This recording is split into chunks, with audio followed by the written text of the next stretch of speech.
that further showed us the political side of fashion. We had everything from COVID-19 to the ongoing fight for racial justice. And fashion became all the more politicized. So for today's panel, we have an amazing set of speakers, and I'm going to let each and every one of them introduce themselves. So to start, I could introduce myself. My name is ADITI Meyer, and I'm a sustainable fashion blogger, photojournalist, and labor rights activist based out of Los Angeles.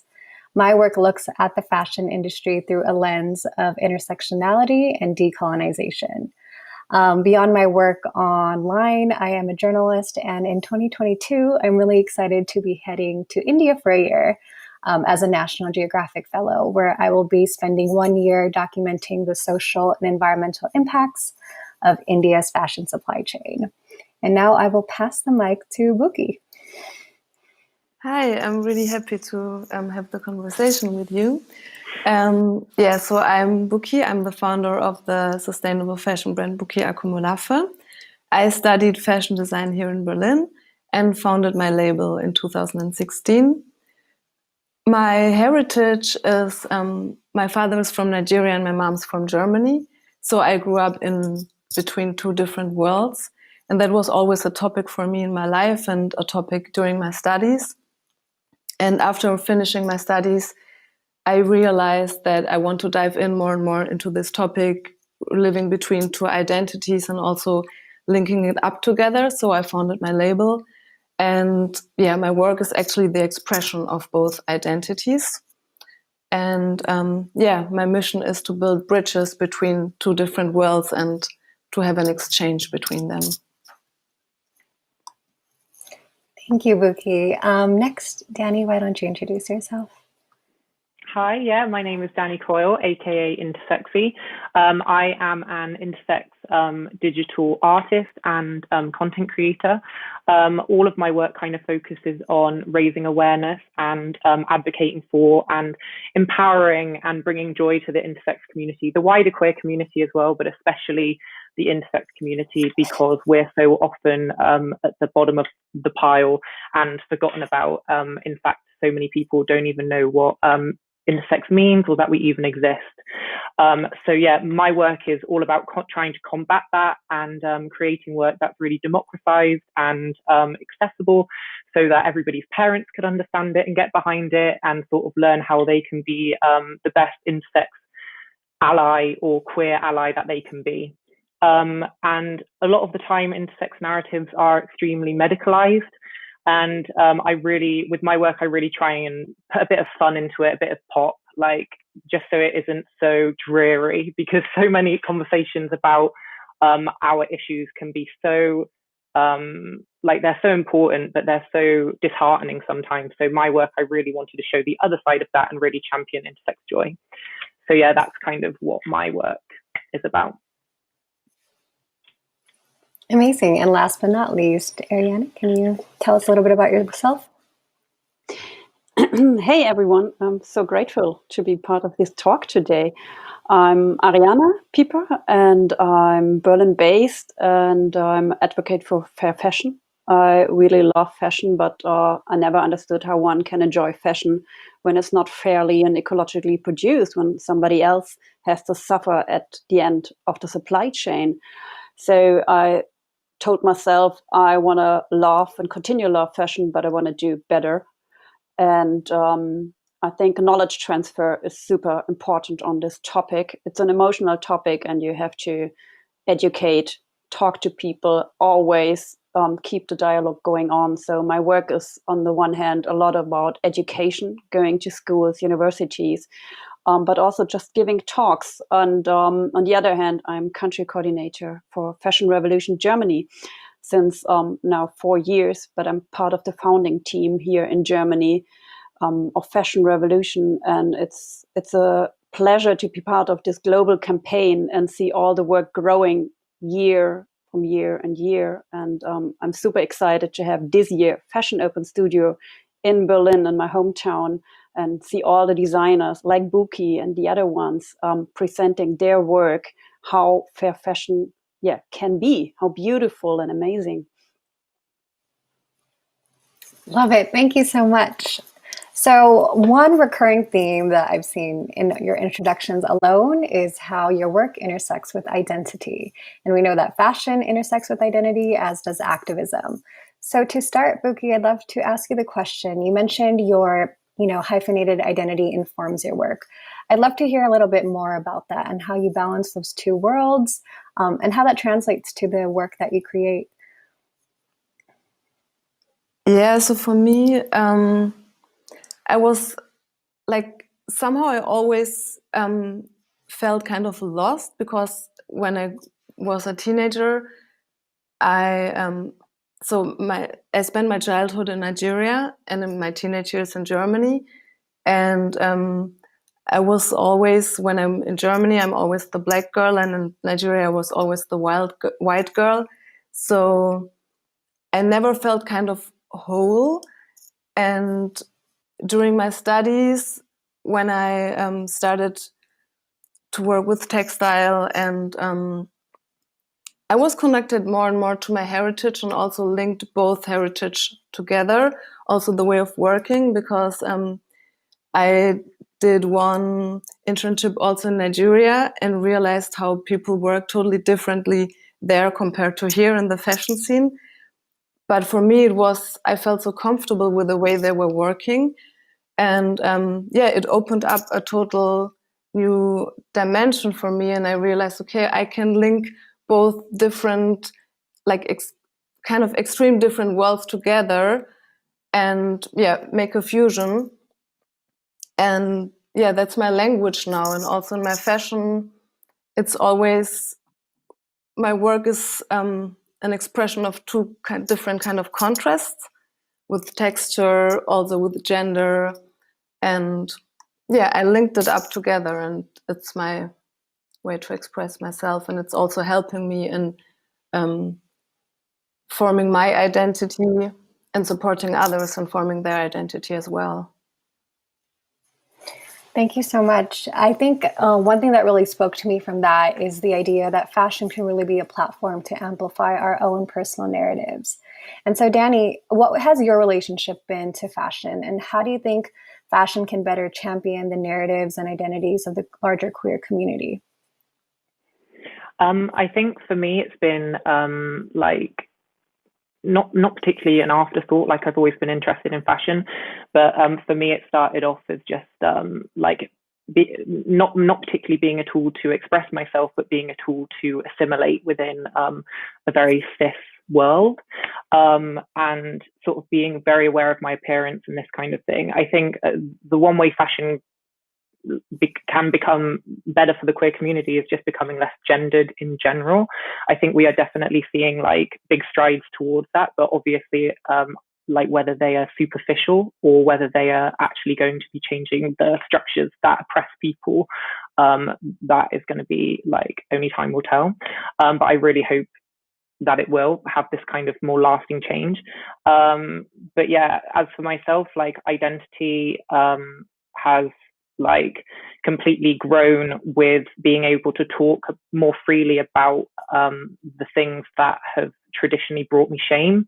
And I think as I've sort of been able to talk more openly about this kind of thing, I've become more adventurous and more excited about being able to express myself through fashion, through beauty, through digital beauty, how I express myself online, and all of the kind of nuances with my identity that I express online, and all of the things that's meant that I've been able to then realize and explore myself in real life through my online identities and the amazing people that I get to talk to about it.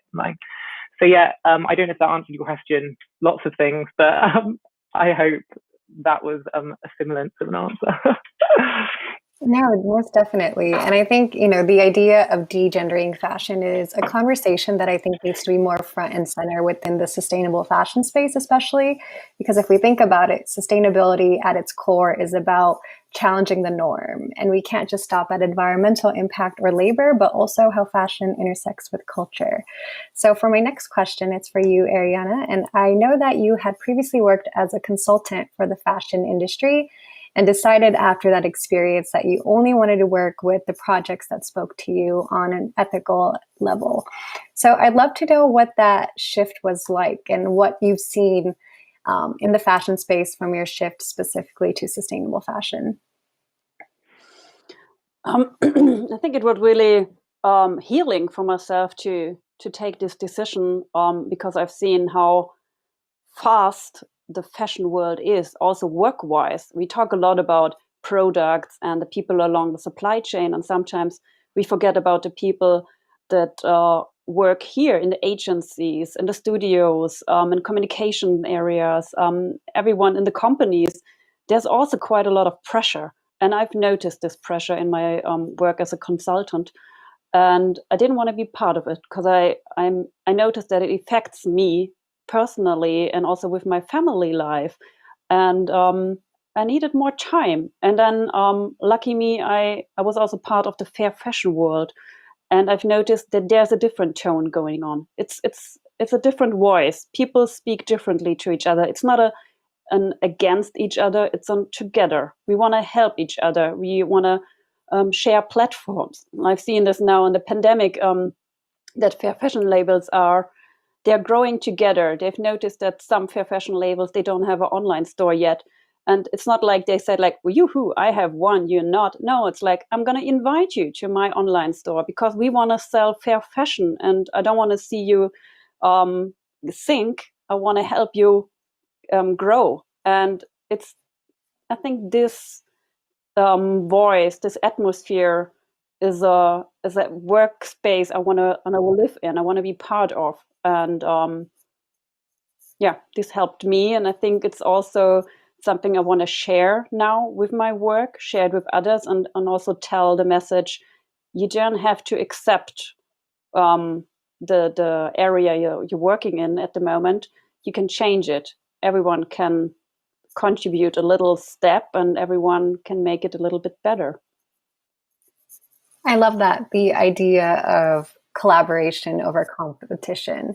And I think that's a complete cognitive shift that one goes to between the sustainable fashion industry and the traditional fashion industry, because it's predicated on two very different values. One is about reimagining the world with the values we want to see, and the other is predicated on exponential growth, meeting those financial, pinpoints and whatnot.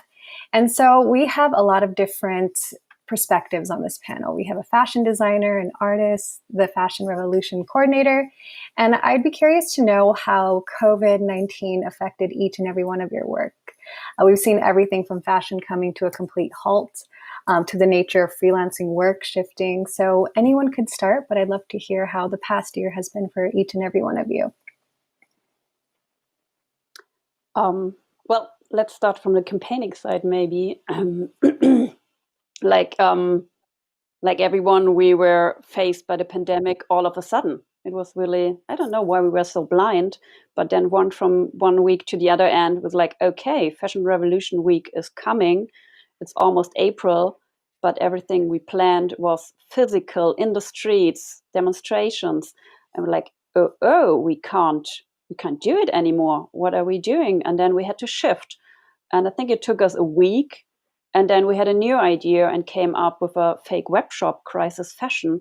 It's still online, the site, and I invite everyone to check it out because it's a lot of fun and I think it tells a big message. And it was nice to see that the team performed so well in this shift. We were, I don't know, I think we had some tools already going on, and it wasn't such a big deal to use online tools and to communicate like that.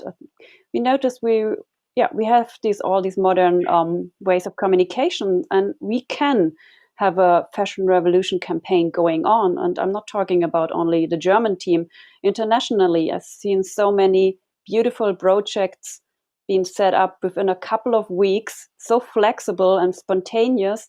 And it was a bit like going back to the roots, because Fashion Revolution was a digital campaign in the beginning.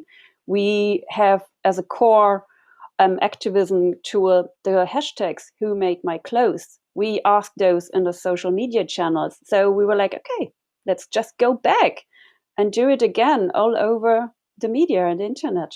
And it was a lot of fun, and I think we've learned a lot. Amazing. Dani, I'd love to hear from you.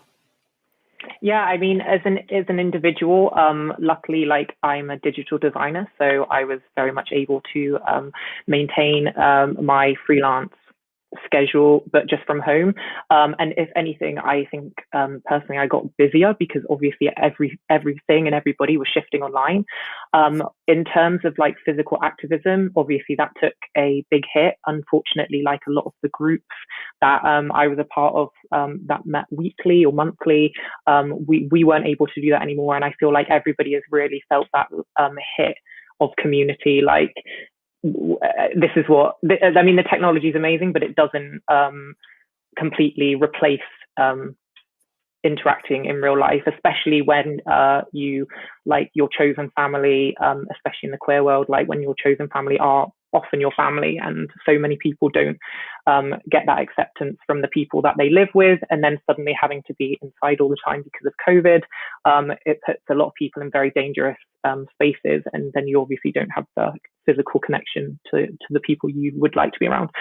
So yeah, I mean, it's been challenging for everyone, like but I think times like this, talks like this, it really does give me hope anyway. And I think activism online is still thriving, and obviously questions arise about how much good like that's actually doing. We can't actually get out there and do what we'd like to do and help real people and talk to real people, but the reach is exponential, and hopefully we can still get our messages out there and sort of change some kind of narrative, even if it's on a lesser scale. But yeah, COVID has been interesting, I think, for everyone, I'm sure. Awesome. Yeah, and I think between you and Ariana, the idea of online activism and the rise of that is grown exponentially. And I think there's a conversation to be had about how do we balance that engagement and education online with concrete action in our daily lives. And so I'd love to circle back to that question, but first I'd love to hear from BUKI on how COVID has affected your work and practice. Yeah, for me, at the beginning, everything really slowed down because everything got canceled, like the fairs, trade fairs, pop-up events and stuff. But I also felt kind of a relief because I felt like the fact that we all have to slow down raised the awareness for sustainable fashion. And so after a while, I really realized that more and more people got interested in my brand. And so actually for me and my brand, it was a quite of a good year last year. And I guess one fact, it was the COVID-19, but also the debate of the racial injustice in this world, because after last summer, I really felt a big shift, and like people got more and more into my brand, and a lot of requests and interest. So yeah, I mean, it was really strange for me because the incidents were really bad, that like COVID is insane, and also the racial injustice. But for me as a brand, it was quite good at the end. And the fact that these kind of things needs to happen, that people change their minds, and like we see a small or a shift that is getting more and more. Yeah, I think the fact is sad, but I'm also really happy that there's more awareness about racial injustice, about sustainability, and all these topics. So I think it's good in a way. Yeah, most definitely. I echo that sentiment. I think 2020 was such a strange year, especially for myself as well, because my work has always explored fashion through a lens of racial justice and social justice. And to suddenly, have your platform grow, my audience probably doubled in the last year, but in the face of trauma and pain for so many, it's definitely a double-edged sword, because you always want folks to pay attention. It's a conversation that we've been having for years. But sometimes, it's this strange feeling of how do we reconcile that, and how do we make sure that the attention that is, now being granted, and all these new folks are actually in it for the long haul. And so I guess that could be a nice transition to a question around performative activism. In the age of online activism, I feel like we really need to embrace these tools at our disposal amid a pandemic. But there's always been, and there's been a rise of kind of the cynicism of, is it authentic? And so, ARIANE and DANI, because a lot of your work is in this online space, how do you kind of reconcile education and spreading awareness, but making sure it translates to concrete action, policy, changed mind and hearts, whatever that might be? I feel like that is a question I ask myself daily, and I'm still trying to figure out the answer of how I can best do that myself, specifically within the intersex community, because we're not rare, but there aren't so many of us sort of like taking a very vocal role. It's very difficult to sort of have a big enough group to really mobilize in real life. So this is where kind of online digital tools has been incredible, because we're all so spread out all over the world, and this way we actually get to create some kind of change, whatever that might be. But yeah, it's so difficult. I tend to I really do try that if I ever do any kind of like educational post, I really ask people to take this offline and sort of like, you tell one and ask that person to tell one, and that kind of sort of like chain effect. Otherwise, yeah, I think it's all just completely down to us. Like, it's that kind of honor code that you just have to make sure that you're doing the work when the spotlight isn't on, or like when the camera isn't on, and only you can hold yourself to that. So hopefully, and I think this year, like everyone said, for many people who work digitally, it's been quite a good year, like in terms of work-wise, but then obviously that is that way for us because we're like in a very privileged position, and just making sure that you're then trying to transfer some of that privilege onto the people who aren't in that position. And yeah, just like trying to figure it out day by day. I mean, nobody's perfect, and just waking up and trying to do the best you can every day. Yeah. Yeah, I definitely agree with that sentiment. No one knows what happens behind social media, and I think there is not a need to amplify every single thing, but to hold ourselves and those around us accountable. ARIANE, how has it been on Fashion Revolution's end?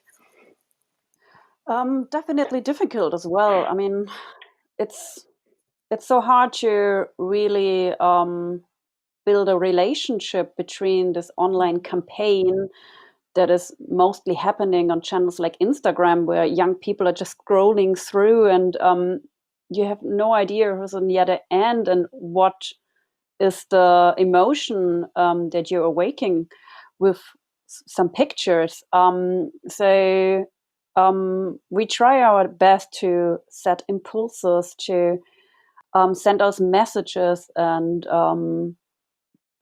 also educate on the varieties of topics of fashion. And I think this year was, or last year, it was definitely most challenging to tell the story of the people that are not as privileged as we are. Because like I said before, we as a team, we haven't had a very big difficulty to keep things going. But I mean, we have our contacts, and we knew what was going on in the production countries. There are a lot of people suffering under the pandemic, and they are suffering due to corrupt governments or to low infrastructure, but they're also suffering because of the problems that are in the fashion industry for years. I'm talking, for example, about living wages. They are not paid. So people had no chance to put savings beside. And when the pandemic happened, they were fired from one week to the others. And we here in a country like Germany have a social network, but people in production countries often haven't. And there's no savings. So what do you do when you have no job from one week to the other? You have no saving because your factory never paid you a living wage. It's a devastating situation. It's catastrophic. And we wanted to tell the story, but we didn't want to push people too fast away. So it's definitely difficult to find a balance in our work. I think that's why we're quite happy with our idea about the fake web shop, because on the first hand, it shows a usual, regular, fast fashion shop. And I think we're attracting a lot of people, shoppers, to just click on the website. And then when you try to purchase something, then you notice, oh no, this purchase isn't a real purchase. It's about educating, about knowledge transfer, and about what really happens in the fashion industry. So we try to do this in an entertaining way. And I personally believe this is also a great tool of Fashion Revolution, to be a little bit entertaining, but never lose the message. And I also do a lot of online courses now with universities, and I think there I try to be personal, tell the stories of ups and downs in this work area. They only see me as country coordinator, Fashion Revolution. I think like, woo, this is really great. And like, yay, it's not that great because we are not yet paid all, because it's voluntarily work we are doing since years. It's quite a difficult job. And I think it's important to be honest at some point, to tell young people, students, sometimes what is behind this beautiful picture. And I have a lot of discussions with them there. And I think when you have the opportunity to talk to somebody one by one, then is the best chance to really push them into a new direction and make a change inside. Mm-hmm. I love the idea of vulnerability and just more authenticity. I feel like 2020 was the year of many things, as I've said, but it's also been the year where I think we've embraced that more holistically as a society. So I'd be curious to know, we could start with you, BUKI, what have been the challenges of being a sustainable fashion designer, a designer of color thus far, whether pre-pandemic, and so whether it's related to COVID or before that, what have been those issues for you? For me, at the beginning, especially as a designer of color in Germany, I felt quite alone because there weren't that many when I started. So yeah, it was really hard because I was kind of invisible, and it was really hard to get out there and be confident and show my work. Also, the fact that I'm also using the so-called African wax prints. And in Germany, 5 years ago, African fashion was not that, it was not an interest for the German market. So it was quite hard for me to enter the market, to do what I do and show my work. And during the last years, it got more and more in interest.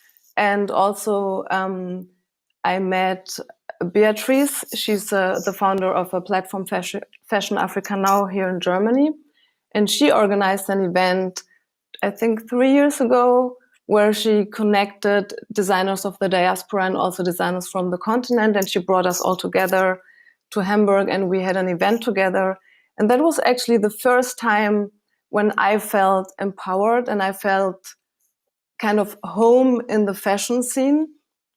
And this really helped me, to grow in confidence, and to also keep my work and keep on being motivated. And through the exchange and meeting all the other designers with kind of the same problems and issues, it was really great to connect and work, also exchange and work together. I love that, the power of community, right? Especially as a person of diaspora. You know, we wear our identity so proudly, and it's such a big part of who we are and the work we produce. But sometimes when you are living in predominantly white spaces, you're either tokenized, or they try to pigeonhole you with that. And so it's really great to see the way you've kind of honed in on your identity and expanded that chain at Germany's fashion and the worldwide fashion scene as well. So you, Dani, I'd love to hear from you on what those challenges have been throughout the past few years as an intersex activist. I mean, generally, the biggest challenge being intersex is just that nobody knows what that means. So generally, it's really difficult to have a conversation about something that nobody knows exists or knows what it means. Also, there's so much shame and stigma about being intersex. So generally, most of the people who are, or a lot of people who are, just genuinely just don't have the confidence to, or I don't know if it's the confidence, but like don't have the will to sort of come out and deal with the backlash from society. Generally though, like since coming out, it's been an incredible roller coaster. Like I only came out like a year and a half ago.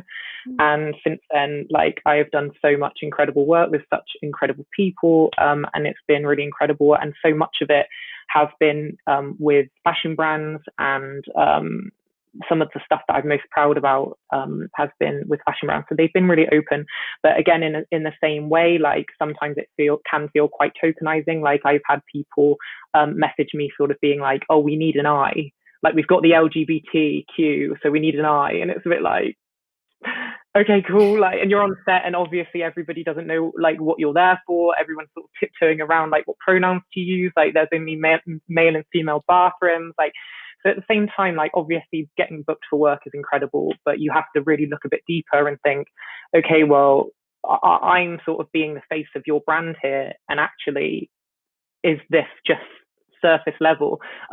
You obviously don't have any like depth to this kind of thought. So yeah, that can be challenging. But then also like after this year, I feel so much more confident in being able to like pull them up on that and say, oh, I had it, like, thank you so much for booking me, but these are the issues that I found with this shoot. And like for me, it wasn't insulting, but if you had booked a different intersex person or a different trans person, this would have been an issue, and it could have been really uncomfortable, and like we can't have this going forward. So I think after this year, it's been quite empowering to sort of, it's much easier through a keyboard, I find, as well. Like doing it through an email is so much nicer than having to do it to someone's face. So I find, yeah, that kind of separation has been really great. Yeah, they're kind of the main issues that I found in the fashion industry so far. But I'm a newbie still, so we'll see. I'm sure there's some to come. I love that, and the power of a good follow-up email. I think that's so important as we get these opportunities. And there's always this weird line of, is this tokenization or is this authentic representation? Is we're taking our communities with us. So asking casting directors or pitching other folks' names and just making sure that we're focusing on horizontal collaboration and community. So we're not just the token South Asian or, the token intersex activist on set. ARIANE, how has it been for the past few years? You alluded to some of the challenges of being a coordinator, but what else have been the issues that you've struggled with? I think the main issue is to keep the team motivated. We are all driven by the idea of improving working conditions in the fashion industry and telling about the problems, but we all have not only one job, we have a couple of jobs to make our living, our money jobs. And we have a team of maybe, let's say, 10 and here in Berlin. And it's quite a challenge to keep the people motivated, especially around April, because we got a lot of work around Fashion Revolution Day or week. But when it's done, I think we have all a very warm heart, and we're like, yes, we did it again, and it's so much fun to see the community grow. And we want to network this growth. So we don't want to have only a group in Berlin. We want to have a network all over Germany. And now we have a lot of regional groups, city groups, and they spread the message of fashion revolution in every corner of Germany now. And I think it's time to grow the network globally stronger. We have seen, a couple of us have seen each other in real life, but mostly we know each other only from calls, and we haven't met yet. And I think the next challenge will be to have the global network grow even stronger together and also exchange the different perspectives. Because I have a perspective of a German country coordinator, which is completely different from a perspective of a country coordinator in production countries. And I think it's super important to work closer together so we can exchange those ideas and identities. And this is a challenge, but I see a very big opportunity in it. And Fashion Revolution is the best platform I can think of to realize it. Mm-hmm. And I think always questioning who's missing from the table, right? I think in fashion, and especially sustainable fashion, we've seen, years in the making, this very disproportionate power structure where it's voices from the Western world that are often leading these dialogues when it's folks from other countries that are being disproportionately affected. And so whose behalf are we speaking at? How are we actively, giving voice and giving power, more importantly? So hope to see that translate in the future. All of you embed activism as a part of the work that you do. And I think, a sentiment that I've seen a lot online especially is, well, how do I start being an activist? So I'd love to hear from each and every one of you. And BUKI could start of how you would tell someone how they could get involved within the sphere of activism. I think you can really start small. For example, if you want to start with fashion, I would I also give workshops at schools, and that's also the question the children always ask me. And I give them different kind of possibilities how they can question their consumer behavior, because I think that's also one big part in the fashion, especially in the fast fashion scene, where you can have a small start and change it. So I would suggest to buy less, buy products with a better quality. And of course they don't have that much money, so I tell them you can buy secondhand or go to swap events and swap clothes with your friends. And so that's one of the small and first steps you can do. And then, of course, as ARIANE said, get involved in Fashion Revolution or in different kind of communities and platforms. And so that's the first steps I would suggest to other people. Amazing. And DANI, what would you say are some of the tips or ideas you would share for folks that want to be a better ally to the intersex and larger queer community? I think just kind of points that we've covered already. Just if you've got a stage or a platform or a microphone, just pass it on to somebody who can use it. Really listen to what these people are telling you, because so much of the time people want to help, but they just don't want to listen. So they kind of help you in a way they think they would want help, or they help you in a way, or they do things that they think will be helpful, but actually they can talk over you, or they can sort of take over. And actually, so much of the time, it's just about listening. I think, I think those are two really easy things that you can do on the daily. And just going back to your previous question to BUKI, it was just starting small as well. So talking to family members, often that is the most challenging thing that you can possibly do. So already you're probably taking it's so much easier for me to post on Instagram and sort of choose whether I look at the comments, but having a direct conversation with family members that potentially disagree with you is going to be so much more challenging, and has the potential to be so much more rewarding. So starting with friends and family, and using tools like Instagram or whatever to publish. That's the great thing about this, is democratized activism completely. Anybody can publish anything. Well, not anything, if your work is maybe not going to be submitted on these new censorship rules, but there are other platforms that you can use. But yeah, generally just start small and just start doing, because often you can get so caught up in your head, and the best thing to do is just start doing and learn from your mistakes.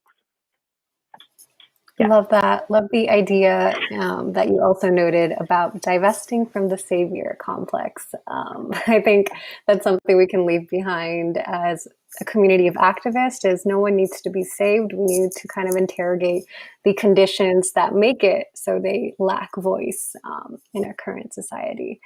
Ariana, how about you? How would you say folks can get involved, whether that's with Fashion Revolution specifically or just being a consumer activist in general? It's interesting when I give lectures on specific topics, sometimes very technical, and then in the end, it's kind of always the one question: how can I change my consumption behavior? You can talk about a lot of very technical topics, and in the end, it's about consumption. And they have no idea. Very often, it's like, yeah, but where do I shop, and what are the regulations, or which certificate is trustworthy? So in the end, it's all about consumption. How can I change my individual consumption behavior? And there, I would start with talking about it.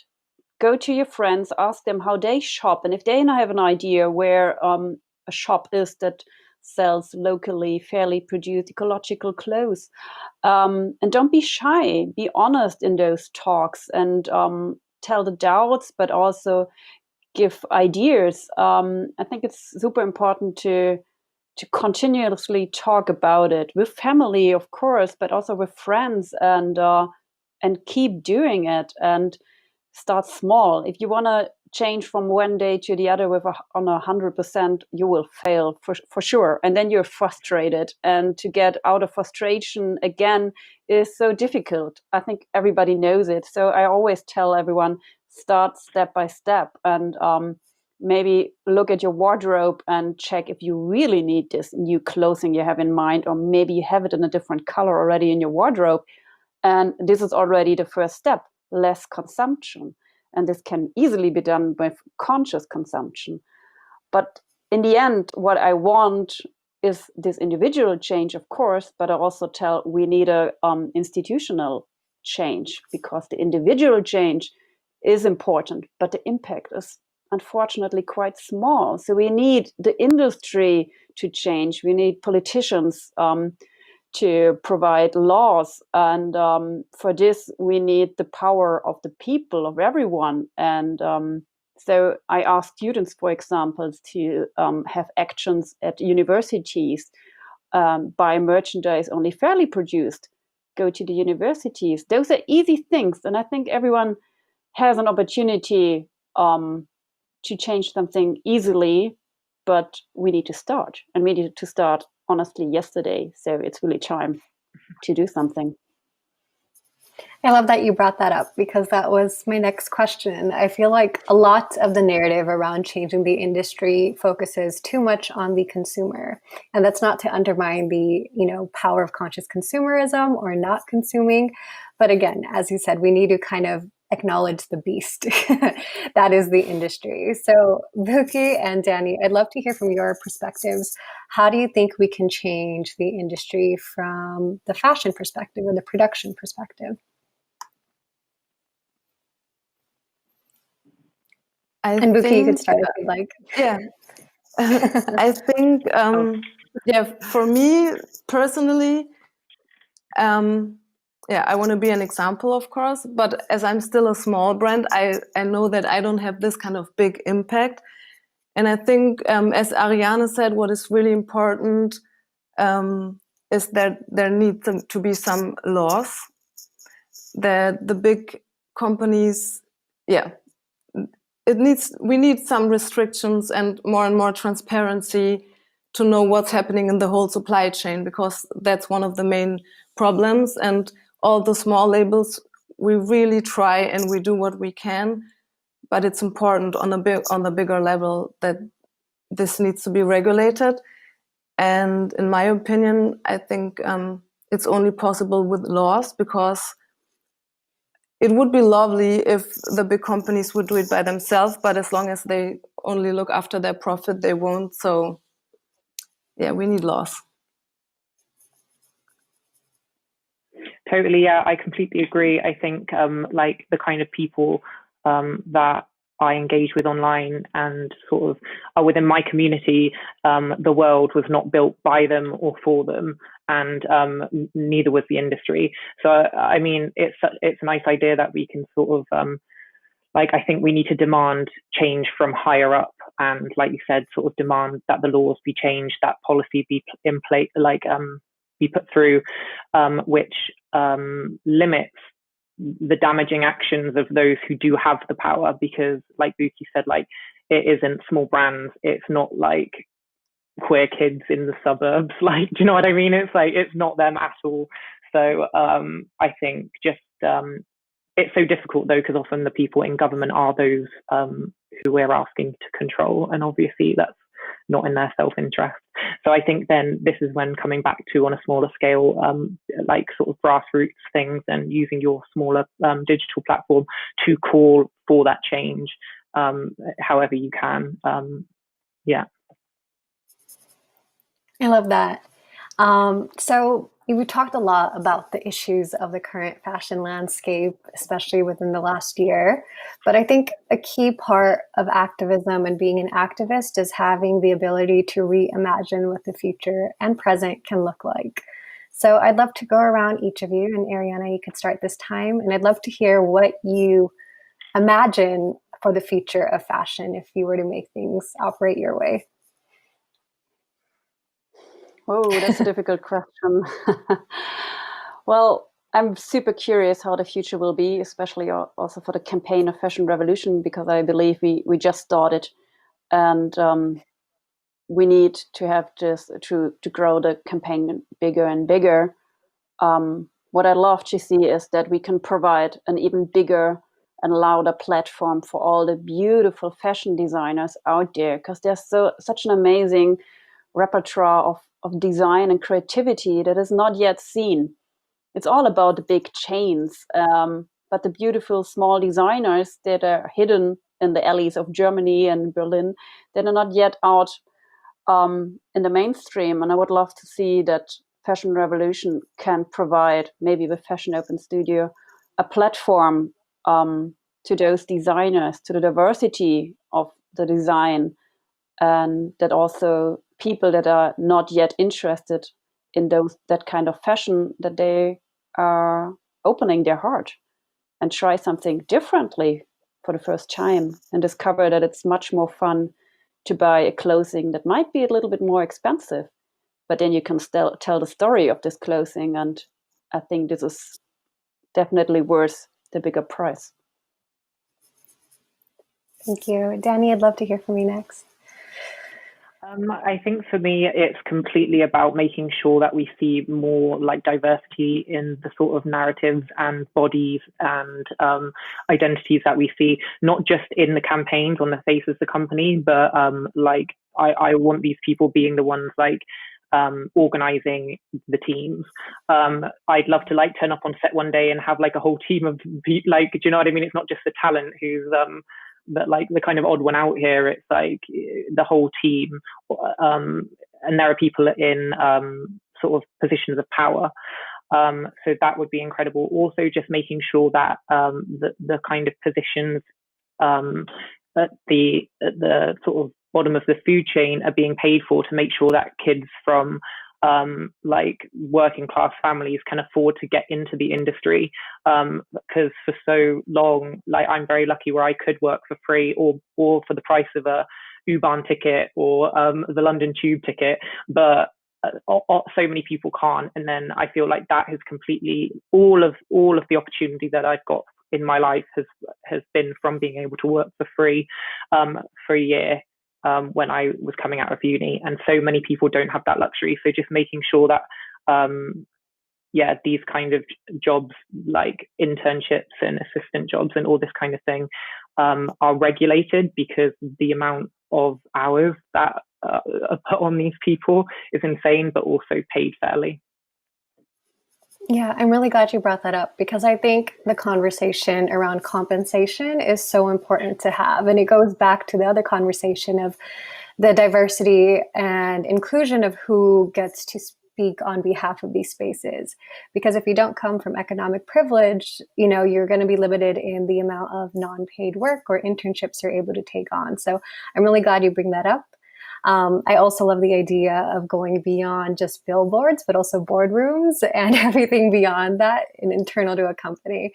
I can't tell you how many times I've been on set where it's a very inclusive cast, all talent, is BIPOC, and the whole crew is white. And so that's something I hope that we can shift going forward as well. BUKI, what do you reimagine for the future of fashion? Yeah, for me also, I imagine like a big diversity of teams, of campaigns, of people in the higher positions. And also, for me, it's also very important that the global north and the global south, so that it's in a balance and we're all on a equal level regarding trade, regarding how we communicate, how we work together, and how we use our voices and who has the voice. So that's really important for me and my bigger vision. I love that. And I think that conversation around the global north and global south naturally lends itself to having us look at the histories of colonialism and imperialism and how that affects how the modern fashion industry operates. So I'm glad we were able to conclude on that for the future of fashion. To close, thank you all so much for taking the time to participate. Can we each go around and tell everyone where we can find you online and how we can support you? And BUKI, we could start with you. Yeah, you find me on Instagram. It's BUKI AKOMOLAFE. And also on my website, it's www.bukiakomolafe.com. And there you also find the link to the online shop. And if you're in Berlin, I have a studio and showroom here in Kreuzberg. Amazing. DANI, how can we support you and find you on the interwebs? I love that, the interweb. Internet anyway. I was going to say you've done like a really punny thing there, but actually it's got the word in it anyway. But no, you can find me on Instagram at inter_sexy. And I definitely need to diversify some platforms. So that's all I'm kind of on at the moment, but hopefully in the future I will be more places online.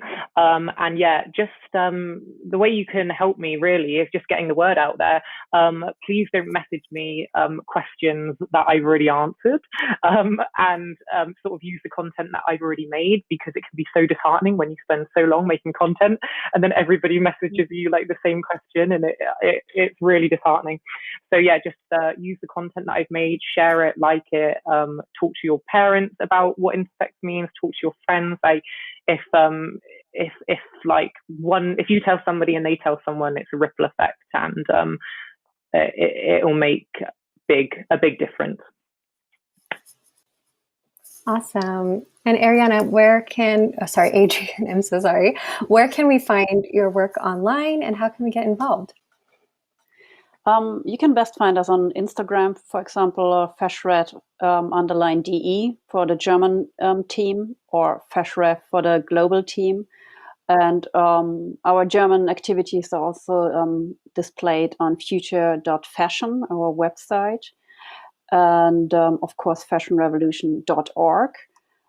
Depending where you are, we'll definitely find a national group or regional group, and sure that everybody's happy when someone raises the hand and says, I want to contribute my time. How can I do this?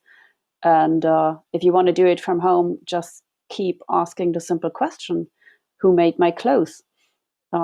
It's always around this question at Fashion Revolution. It's a simple question, but it has a lot of meaning, and spread the message that we need answer to this question. Wonderful. Thank you all so much. And thank you for everyone joining us. You can find a replay of this panel on the Fashion Revolution YouTube channel, if I'm not mistaken. And please follow all of our amazing speakers. They're doing great work to reimagine what fashion can be doing and what it should be doing. So thank you so much. Have a beautiful day. Thanks, everyone. Thank you.